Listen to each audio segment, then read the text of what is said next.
So now you've done this freedom of information throughout the Crown Dependencies and the United Kingdom. Are they all playing together? Are they all talking to each other? Is it a situation where they are sharing information between themselves? Well, I personally think it's a positive that the three Crown Dependencies clearly regularly talk to each other, and it's something which didn't happen quite so much when I was a member of the Guernsey state. So I think, three cheers to that one. But in some respects, it is concerning that on this particular issue, they all agreed to go down the same path, and the result has been the same, that they've all three decided to go to help Syrian refugees by means of more overseas aid. But I think that in itself needs questioning to make sure it goes to the right people. So there are a lot of issues here, but I think the issues of the relationship with the UK government is an interesting one, because it's still a very feudal type relationship, which in my opinion needs changing. And this bizarre situation where the person at the Home Office, the minister who authorised the non-disclosure, had only been a minister for barely a year. And he didn't even actually read all the correspondence which he authorised not to disclose. But more to the point, he didn't get in touch with any of the Crown Dependencies, and he has no connection with the Crown Dependencies. And of course, there are different government people in government responsible for the Crown Dependencies. There is a government minister.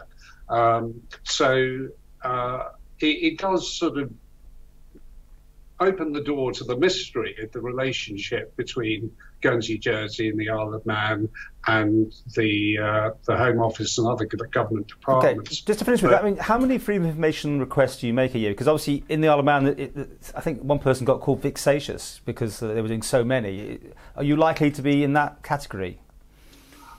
Well, to be fair, I haven't actually been called that, because I have only asked them on pretty sensible issues. One of the other ones I've asked is on Grenfell Tower, which that will come to light over the next couple of months.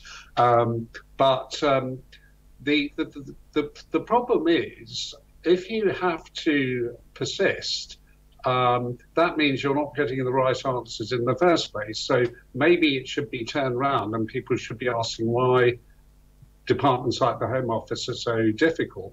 And in fact, there's proof of that, because the Barnabas Fund, which is a Christian charity, have just managed to obtain a lot of information about which Syrian refugees are actually coming to the UK. And although Christians make up 10% of the population in Syria, it's only 0.23% of Christians who are actually coming to the UK. Now, that is the sort of information the Home Office is not disclosing, refusing to disclose who is actually coming.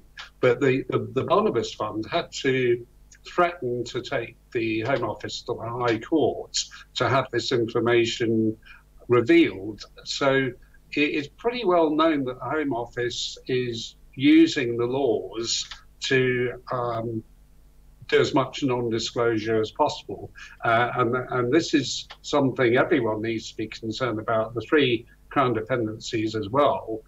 Are they misusing the laws? Because in Scotland, the Information Commissioner has done an investigation and discovered that there's been a lot of very much a poor show by the Scottish government in not disclosing information, and even putting political assistants involved with the replying to freedom of information requests. So what appears to be the case is, if a freedom of information request comes from somebody from the media, then they are on their guard and that shouldn't be right, because whether it's for the media or somebody in any other profession, all of these freedom of information requests should be treated the same, and they should be responded to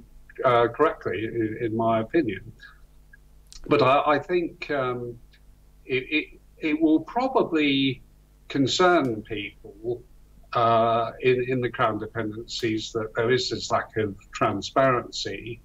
But I think, as you said at the beginning, it's not necessarily the issue, because if governments get away with non-disclosure on one issue, they will use it to get away with non-disclosure on other issues. So the fact that people may be for or against Syrian refugees coming to the UK is almost a red herring.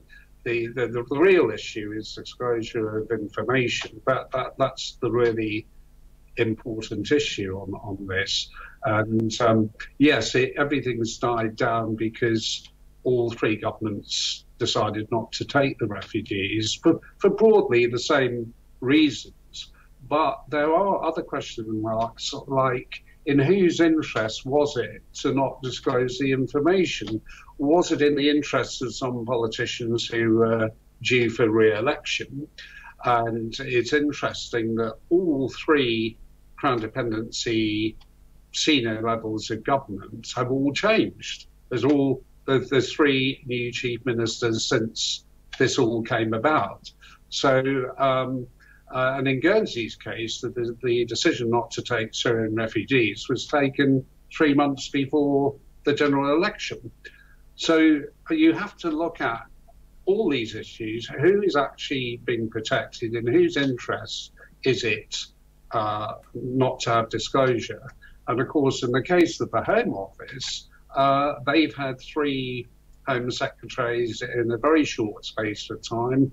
They've had a number of changes of civil servants, and these things are all very concerning, because you could have one politician or one civil servant who doesn't believe in disclosure and goes out of their way to stop that disclosure, but then somebody else could come along who might have a different attitude. But what we need to have is more clear freedom of information laws, where people are not looking for reasons for non-disclosure, that they feel, the presumption should be to have disclosure. That's what I personally believe. You cannot have good government if the public and the media denied the information.